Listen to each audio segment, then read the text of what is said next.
नमस्कार, शाम के 6 बज चुके हैं। प्रदेश के मुद्दे के साथ आपके सामने हाजिर हूं मैं वैशाली और आज बात करेंगे एसआईआर पर सियासत जिस तरीके से हो रही है। जी हां, आपको बता दें कि मध्य प्रदेश की सियासत एक बार फिर से गर्मा गई है।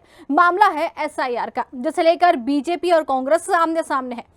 एक तरफ विपक्ष इसे सियासी षड्यंत्र बता रही है, तो वहीं दूसरी तरफ सत्ता पक्ष इसे जनहित का मुद्दा कहकर कांग्रेस पर निशाना साध रही है। दोनों दलों के बीच आरोप और प्रत्यारोप का दौर भी लगातार जारी है और इस तकरार ने मध्य प्रदेश की सियासत में हलचल फिर से मचा दी।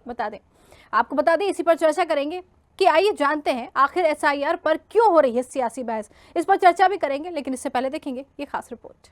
एमपी में एसआईआर प्रक्रिया का आगाज, बीएलओ की ट्रेनिंग का चरण खत्म, घर घर पहुंचेंगे फॉर्म अब, 230 सीटों पर वेरिफिकेशन शुरू। एसआईआर को लेकर बड़ा विवाद, भाजपा कांग्रेस फिर आमने सामने। कांग्रेस ने आयोग पर आरोप, भाजपा ने कांग्रेस को घेरा। वोटर लिस्ट पर सियासी संग्राम, एमपी में फिर सियासत गरमाई। एमपी के सभी 65,000 बीएलओ को ट्रेनिंग देने का काम पूरा हो चुका। अब बीएलओ घर घर जाकर आयोग की ओर से जारी फॉर्म देंगे। बता दें, साल 2003 की एसआईआर के आधार पर वोटर्स से जानकारी हासिल की जाएगी।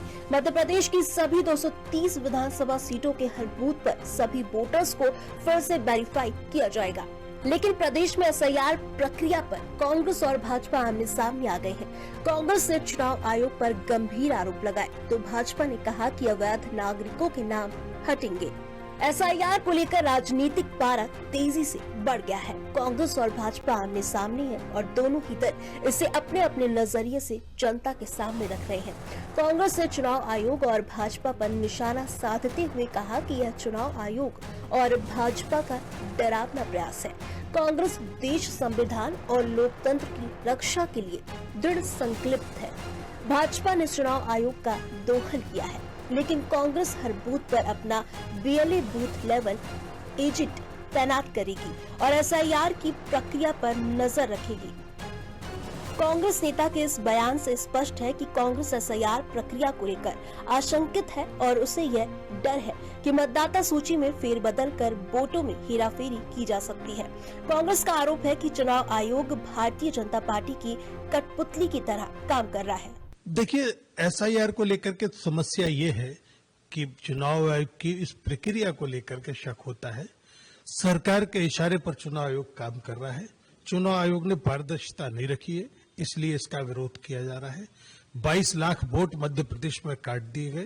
किस आधार पर काट दिए गए ये बताने को चुनाव आयोग तैयार नहीं है। मध्य प्रदेश में एक एक व्यक्ति की आईडी से 600 वोट डिलीट किए जा रहे हैं। ये कौन सा कानून है? ये कौन सा नियम है? निश्चित तौर पर भारतीय जनता पार्टी के इशारे पर चुनाव आयोग काम कर रहा है। चुनाव आयोग भारतीय जनता पार्टी को जीत दिलाने के लिए इस तरह के हथकंडे कर रहा है। भारतीय जनता पार्टी नहीं चाहती कि इस प्रदेश में वो वोटर जिंदा रहे, वोटर लिस्ट में रहे जिसको कि कांग्रेस को वोट देता है, विपक्ष को वोट देता है। इसलिए हर उस तरफ इशारा किया जा रहा है कि इन वोटों को काट दो, जो विपक्ष के वोट हैं, जो कांग्रेस के वोट हैं। इसका विरोध किया जाएगा क्योंकि चुनाव आयोग की प्रक्रिया सही नहीं है। कांग्रेस के आरोप पर भाजपा ने पलटवार किया है। भाजपा का कहना है कि कांग्रेस पार्टी जो कभी अपना नेता प्रतिपक्ष भी नहीं बना पाई थी, वह अब एसआईआर को लेकर चुनाव आयोग पर सवाल खड़े कर रही है। देखिए, ठीक चुनाव के पहले अगर एसआईआर होती या कुछ होती तो आरोप लगाना क्या कोई मतलब होता? आज तो चुनाव को 2-2.5 साल है और सभी को आपत्ति लेने का, सभी को अपनी बात रखने का मौका है और एक पारदर्शी तरह से काम हो रहा है। मैं समझता हूँ कांग्रेस ने तो इसका स्वागत करना चाहिए कि सही मतदाता का नाम वोटर लिस्ट में रहे और गलत मतदाता का नाम वोटर लिस्ट से हट जाए। इसमें कांग्रेस को क्या आपत्ति है? उसने सहयोग करना चाहिए। चुनाव आयोग की पूरी प्रक्रिया में पूरी ट्रांसपेरेंसी है, उसमें उन्होंने भी सहयोग करना चाहिए और सभी ने करना चाहिए। मध्य प्रदेश में एसआईआर यानी स्पेशल इन्वेस्टिगेशन रिपोर्ट की प्रक्रिया सियासत में नई हलचल मचा दी है।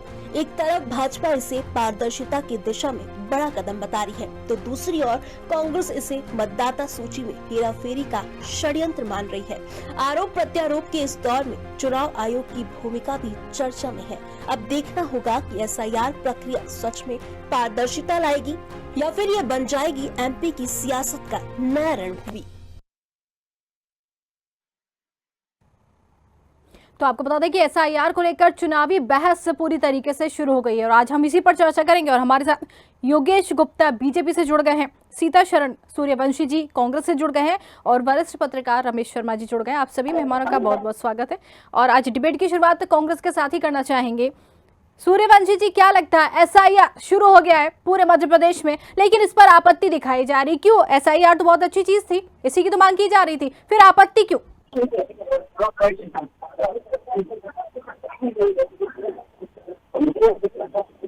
जी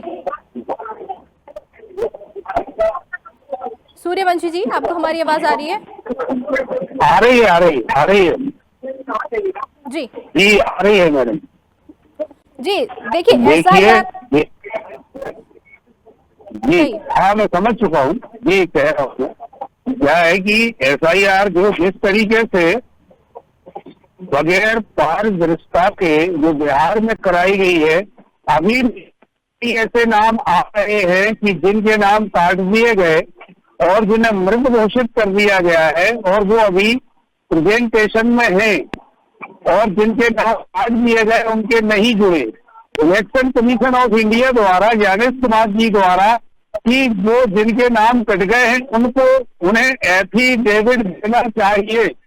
वो मजदूर जो गंगा किनारे या जिस तरीके से बाढ़ में उनके कागज बह गए, वो कागज अगर ओपन नहीं कर पा रहे, वो 13 स्टेटों में 12 से 13 स्टेटों में एसआईआर करा रहे हैं, तो इसमें इलेक्शन कमीशन ऑफ इंडिया की नीयत में बहुत बड़ा खोट है। और जिस तरीके से जो एसआईआर का कि जो इतने झटके में इतने समय से एसआईआर हो गया और इतने नाम काट दिए गए, इतने मृत हो गए, और बीएलओ ने उतना काम किया नहीं है और ना उतनी कार्रवाई की है। जिस तरीके से जो एसआईआर का एक चिकन दिखाया जा रहा है, ये मुद्दों से भटकाने का है, परेशान है महंगाई 18 वर्ष से 35 वर्ष की आयु का जबरदस्ती किसान हो। योगेश जी हमारे साथ जुड़े हैं बीजेपी से। योगेश जी, कांग्रेस का ये बड़ा आरोप लग रहा है, चुनाव आयोग पर ही सवाल उठा दिया उन्होंने, एसआईआर को लेकर चुनाव आयोग पर ही सवाल उठा रहे हैं, बीजेपी के इशारे पर चलता है चुनाव आयोग, क्या कहेंगे? देखिए वैशाली जी, बड़ा ही हास्यास्पद व्यवहार है कांग्रेस पार्टी और उसके नेताओं का। अभी कोई इलेक्शन तो है नहीं मध्य प्रदेश में, लगभग 2.5 साल का समय है बिल्कुल मध्य प्रदेश में इलेक्शन के, है ना, तो काफी लंबा समय है। और एसआईआर ऐसा नहीं है कि छुप छुपा के की जा रही है जी। भोपाल शहर की बात करें तो 2029 से ज्यादा बीएलओ ऑफिसर और लगभग 65,000 बूथों पर वो डोर टू डोर जाएंगे। और ये कब हो रही है वैशाली जी? 22 साल बाद। तो हर कंट्री में, हर देश में मतदाता सूची का पुनर्निरीक्षण किया जाता है जी। तो इसमें आपत्तिजनक बात तो कुछ भी नहीं है। बिल्कुल। अभी तो सर्वे शुरू ही नहीं हुआ और हो हल्ला मचाना चालू। वो भी वो पार्टी मचा रही है जिसके पास बूथों पर बैठने के लिए कार्यकर्ता नहीं है जी। एसआईआर निरीक्षण के लिए कमेटी तो बना दी मगर कार्यकर्ता नहीं मिल रहे हैं बिल्कुल बिल्कुल बीएलओ के साथ संपर्क साधने के लिए। जी। तो देखिए ऐसा नहीं है, सब कुछ स्पष्ट होगा और एक एक बार 3-3 बार बीएलओ हर घर में जाएंगे और इसको कंपैरिजन के लिए जो मापदंड रखा गया है जी, वो 2003 की मतदाता सूची, मतलब 22 साल पुरानी मतदाता सूची से उसको कंपेयर करेंगे जी। अगर उस लिस्ट में नाम है और अगर नई भी है और अभी वर्तमान 2023 और 24 की लिस्ट में भी नहीं है जी, तो उसके लिए भी प्रावधान है, फॉर्म 6 भरना पड़ेगा और कुछ दस्तावेज जानकारी देनी होगी और वोटर लिस्ट में नाम जुड़ जाएगा। बिल्कुल। अब इस 22 साल के अंतराल में कितने लोग भोपाल से स्थानांतरित हो गए, बिल्कुल। कितने लोग शायद कोविड के काल ग्रसित हो गए, बिल्कुल, है ना। तो ये पुनर्निरीक्षण तो जरूरी है ना। अगर मतदाता सूची का शुद्धिकरण हो रहा है जी, तो इसमें भारतीय जनता पार्टी कहां से बीच में आ गई? बिल्कुल बिल्कुल या चुनाव आयोग तो अपनी ड्यूटी को अंजाम दे रहा है। जी। अगर कांग्रेस की सरकार होती और उनके आदेश पर ये हो रहा था तो भी चुनाव आयोग को यही काम करना था। जी बिल्कुल। तो ये जो कांग्रेस के प्रवक्ता बैठते हैं ना, ये बिना जानकारी लेकर केवल रटे रटाए वो ऊपर से जो एक दो लाइनें चलती है ना, कमोवेश हर उस डिबेट में उसी लाइन का यूज कर। जी कोई जानकारी नहीं, कितने बीएलओ है, कितने हजार बूथ हैं, जी कितने लाख मतदाता हैं। मैं समझता हूं सूर्यवंशी जी बैठे हैं, एसआईआर का फुल फॉर्म भी नहीं बता पाएंगे। जी पूछिए जरा। बिल्कुल, उनसे संपर्क हमारा टूट गया है, बिल्कुल दोबारा उनको जोड़ने की कोशिश करेंगे और जवाब भी जरूर उनसे लेंगे सूर्यवंशी जी से। अभी वरिष्ठ पत्रकार हमारे साथ जुड़े रमेश शर्मा जी की तरफ रुक करना चाहेंगे। क्या लगता है शर्मा जी आपको कि एसआईआर प्रक्रिया पारदर्शिता की पहल या फिर ये भी सियासी रणनीति का एक हिस्सा बन गई है? देखिए, मुझे जो लग रहा है कि एसआईआर पारदर्शिता की एक पहल है जी और ये पहली बार मतदाता सूचियों का सत्यापन नहीं हो रहा है। ये हर चुनाव में मतदाता सूचियों का सत्यापन होता है जी। और सत्यापन करते समय केवल सरकारी कर्मचारी या चुनाव आयोग के कर्मचारी नहीं होते। जी। इसमें चुनाव आयोग तो केवल मॉनिटरिंग करता है, बाकी ये जो 65-68 हजार कर्मचारी लगेंगे ये सारे के सारे लोकल विभिन्न विभागों के कर्मचारी लगते हैं जी। और इनमें मान्यता प्राप्त राजनीतिक दलों के एजेंट उनके साथ रहते हैं। इसमें किसी प्रकार की अगर जांच हो रही है तो किसी प्रकार की गड़बड़ी की संभावना नहीं है। बिल्कुल। इस बार ये थोड़ा सा अलग इसलिए है, इससे पहले कांग्रेस ने खुद शिकायतें की थी महाराष्ट्र की, कर्नाटक की, कि एक पते पर 60 मतदाता, एक पते पर इतने मतदाता। तो कहीं ना कहीं अब ये सारे के सारे मतदाताओं सूची का सत्यापन होगा। इसमें एक दूसरी बात, सबसे बड़ी जो बात होगी, वो डॉक्यूमेंट के साथ जो सूची बनेगी वो कंप्यूटराइज हो जाएगी। तो इसमें कितने ही मतदाता ऐसे हैं जिनके जाने अनजाने में एक से अधिक जगह नाम होते हैं। कुछ दिनों तक मेरा अपना नाम 2 मतदाता सूचियों में था, मेरे गांव की मतदाता सूची में भी था और यहाँ की मतदाता सूची में भी था। तो मैंने हालांकि कोई 2 जगह वोट नहीं डाले। बिल्कुल स्वाभाविक है, बिल्कुल 2 जगह वोट नहीं डाल सकते, बिल्कुल स्वाभाविक है कि एक जगह से हमको नाम हटवाना पड़ेगा। लेकिन जिस तरीके से शर्मा जी चुनाव आयोग पर सवाल उठाना, जिस तरीके से ये कहना है कि बीजेपी के इशारे पर चुनाव आयोग चलता है, क्या ये कहना सही होगा? क्या लगता है कि बीजेपी के इशारे पर चुनाव आयोग चलता होगा?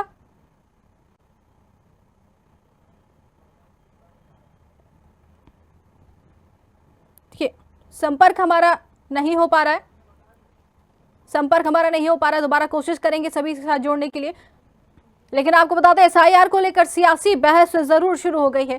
बीजेपी और कांग्रेस अपना अपना पक्ष रखते हुए नजर आ रहे हैं। बीजेपी इसे कह रही है कि अगर चुनाव आयोग पर शिकायत की जा रही है तो अगर कांग्रेस की जब सरकार होती तब भी चुनाव आयोग यही काम करता है तो क्या तब भी सवाल उठाए जाते?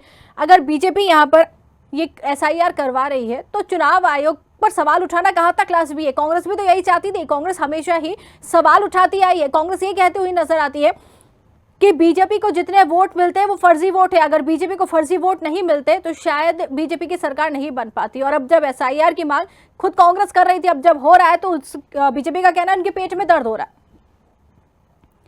सब अपने अपने नजरिए एक दूसरे के सामने रखते हुए नजर आ रहे हैं। वरिष्ठ पत्रकार भी हमारे सामने ये कहते हुए नजर आ रहे हैं कि सरकार किसी की भी हो, अगर एसआईआर होता है तो फायदा होगा, इस पर सवाल नहीं उठाना चाहिए। चुनाव आयोग अपना काम कर रहा है, पारदर्शिता के साथ चुनाव आयोग अपना काम कर रहा है, लेकिन उस पर सवाल उठाना कहीं ना कहीं एक बड़ी बात होती है। एमपी के सभी 65,000 बीएलओ को ट्रेनिंग देने का काम पूरा हो चुका है। अब बीएलओ घर घर जाकर आयोग की ओर से ये फॉर्म जारी देंगे और बता दें कि साल 2003 के एसआईआर के आधार पर वोटर से जानकारी हासिल की जाएगी। चलिए एक बार फिर से रुक करेंगे सूर्यवंशी की तरफ। सूर्यवंशी जी हमारे साथ जुड़ गए। सूर्यवंशी जी देखिए, जिस तरीके से चुनाव आयोग पर सवाल उठाया ये भी सामने आ गया, लेकिन जिस तरीके से अगर ये कहें कि यही तो आप भी चाहते थे ना, आपका ही कहना है, आपकी कांग्रेस पार्टी का कहना है कि फर्जी वोटों के जरिए जो है बीजेपी ने सरकार बनाई है, लगातार फर्जी वोट डाले गए हैं, अगर फर्जी वोट नहीं होते तो बीजेपी की सरकार नहीं बनती, एसआईआर की मांग की गई थी। अब जब एसआईआर हो रहा है तो परेशानी क्यों हो रही है आखिर? क्या है कि देखो, ये सबसे पहले जो मेन मुद्दे होते हैं, जैसे सामने आपको या हमें भूख लगी है तो सबसे पहले खाली पर्ची जाएगी। और जिस तरीके से जो व्यवस्थाएं आज भ्रष्ट हैं, किसान हमारा परेशान है, हमारा नौजवान परेशान है। भाई हम एसआईआर के खिलाफ नहीं है, एसआईआर होना चाहिए। और उसमें जो जितने मृत हो गए हैं तो बीएलए और बीएलओ को जो आदेश दिए गए हैं, और हमारी भी कमेटी बन चुकी है, सज्जन सिंह वर्मा जी के नेतृत्व में 9 लोगों को बनाया गया है। तो आप करिए, लेकिन आज की जो व्यवस्था है, किसान हमारा खाद बीज से परेशान, हमारा नौजवान, हमारी बहन बेटियों पर अत्याचार हो रहे हैं। आप प्रदेश के अंदर देखिए, और मोहन जी यहाँ बिहार में आज 3 सभाएं कर रहे हैं, वो तीनों हार रहे हैं। तो पर्ची वाले जो मुख्यमंत्री जी हैं, अपने दिए तले अंधेरा उसको ठीक करें, ये सबसे बेस्ट है जी।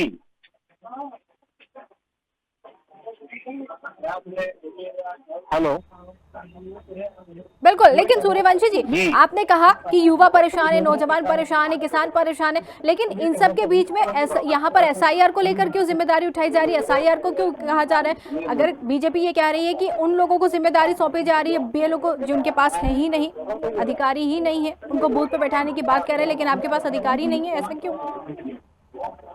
किसके पास? हमारे पास? जी बिल्कुल, कार्यकर्ता नहीं है।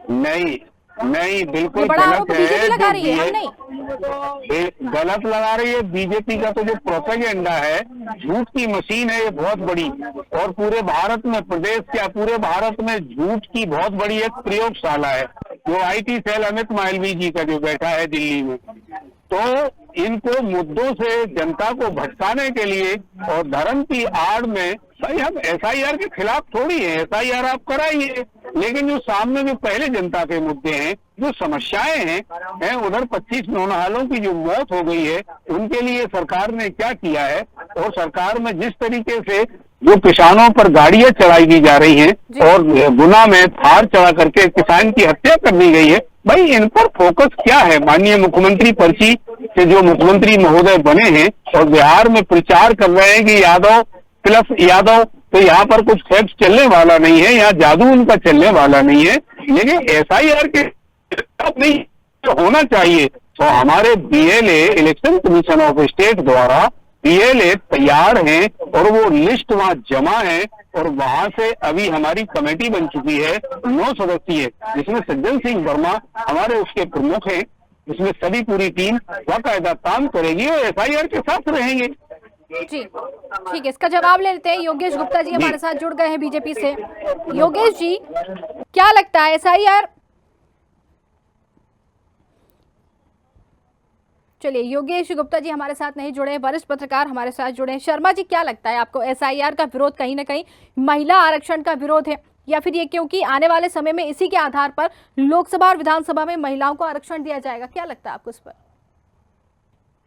देखिए, मोटे तौर पर जैसा कि अभी सूर्यवंशी जी ने कहा कि वो एसआईआर का विरोध नहीं कर रहे जी, और एसआईआर उनकी तैयारी भी है, प्रांतीय स्तर की उनकी कमेटी बन गई है, और हर मतदान केंद्र पर हर पार्टी का प्रतिनिधि रहेगा। उसमें जितने मान्यता प्राप्त दल हैं, भाजपा, कांग्रेस और जितने मान्यता प्राप्त दल हैं, सबके प्रतिनिधि रहेंगे जी। तो मैं समझता हूँ इस बार चूंकि जो ज्यादा इसलिए है कि वो कंप्यूटराइज हो जाएगा, और कंप्यूटराइज हो जाएगा, और वो चूंकि एआई से जुड़ जाएगा, तो अपने आप एक किसी मतदाता का एक से अधिक अगर नाम होगा तो वो अपने आप लिस्ट में आ जाएगा। किसी वजह से उसके प्रमाण से जोड़ करके, अगर मान लीजिए कोई मतदाता किसी का डेथ सर्टिफिकेट नहीं भी है और वो किसी और सर्टिफिकेट में वो डेथ है, तो वो सारा का सारा उसमें आ जाएगा।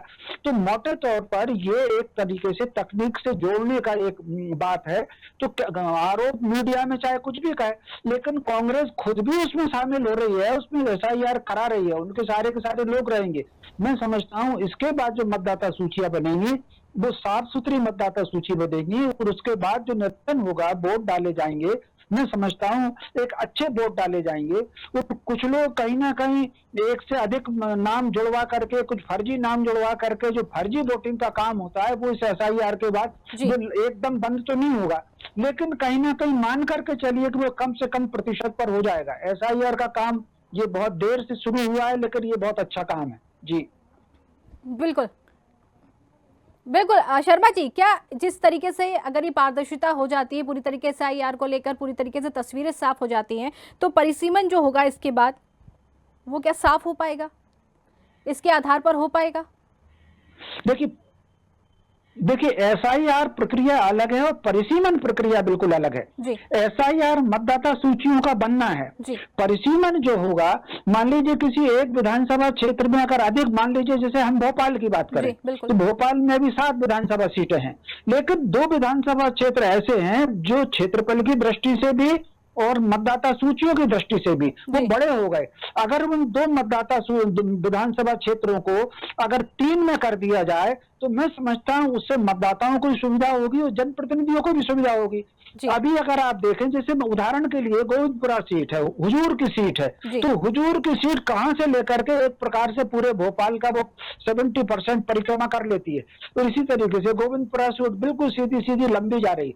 अगर इनको काट करके कोई एक अलग सीट बनती है तो मैं समझता हूं तो उस आधार पर जो क्षेत्र का जब बंटवारा होगा, वार्डों के आधार पर बंटवारा होगा, मोहल्लों और रोडों के आधार पर जब बंटवारा होता है तो वो अपने आप वो मतदाता सूचियां बिना किसी परिश्रम के एक कंप्यूटर का बटन दबाने से उस क्षेत्र के मतदाताओं का वो एक अलग बन जाएगा, तो वो एक सीट अलग बन जाएगी। परिसीमन की चर्चा चल रही है पूरे देश भर में, परिसीमन की चर्चा और आरक्षण महिलाओं के लिए विशेषकर इसकी चर्चा देश में चल रही है। लेकिन अब आगे चल करके चुनाव आयोग राष्ट्रपति जी से परामर्श करके क्या निर्णय लेता है ये बात भविष्य में होगी। अभी चूंकि जो SIR का मतदाता सूचियों के सत्यापन का जो काम हो रहा है, मैं समझता हूं ये काम बहुत देर से हो रहा है और बहुत अच्छा हो रहा है और इसमें सभी राजनीतिक दलों को सहयोग करना चाहिए। मध्य प्रदेश में तो अभी सारी खबरें ऐसी आई हैं कि सारे राजनीतिक दल इसमें सहयोग कर रहे हैं। जी, बिल्कुल, जरूर यहाँ पर सभी को मिलकर सहयोग करना चाहिए। बीजेपी हमारे साथ जुड़ गई है, योगेश गुप्ता जी हमारे साथ आ गए। योगेश जी, कांग्रेस ये बड़ा आरोप लगा रही है कि चुनाव आयोग और बीजेपी मिलकर जो है सूची में हेरफेर कर रहे हैं। क्या लग रहा है आपको, क्या सच में मतदाता सूची में मिलकर हेरफेर की जा रही है? बड़ा आरोप लगा है आपके ऊपर।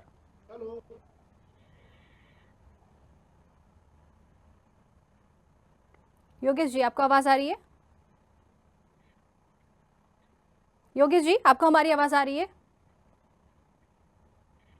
चलिए, योगेश जी तक हमारी आवाज नहीं पहुंच रही है, दोबारा उनसे जोड़ने की कोशिश करेंगे। सूर्यवंशी जी भी हमारे साथ जुड़े हुए हैं। सूर्यवंशी जी, आपको हमारी आवाज आ रही है?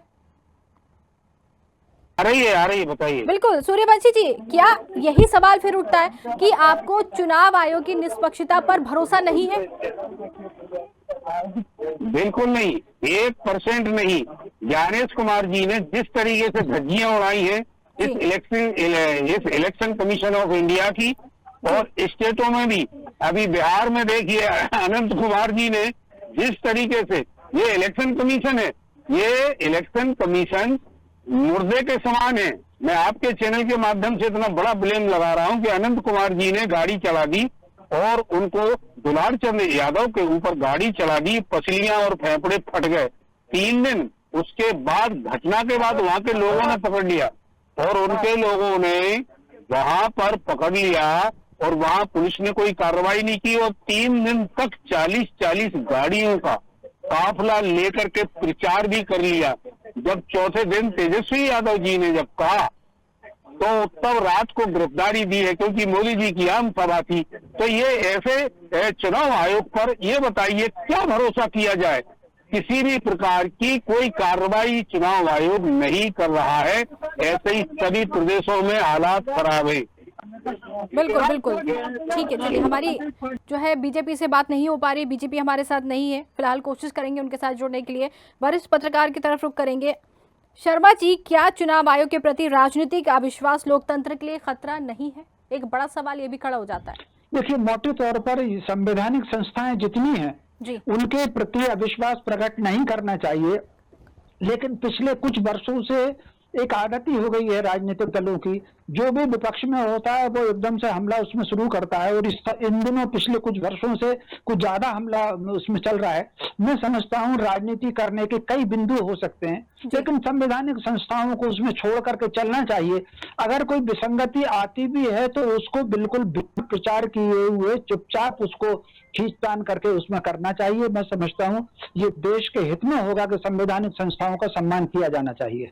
बिल्कुल, जरूरी भी हो जाता है कि सभी सम्मान अगर करना चाहिए, तो कहीं ना कहीं जिस तरीके से SIR को लेकर सवाल उठ रहे हैं वो नहीं उठते। लेकिन फिलहाल यही कहेंगे कि बीजेपी से सवाल जरूर करते, जवाब उनसे लेते, कांग्रेस की बातों का जवाब लेते, वो हमारे साथ नहीं है, इसलिए चर्चा हमें को यहीं रोकनी पड़ेगी। सभी मेहमानों का बहुत बहुत धन्यवाद हमसे जुड़ने के लिए।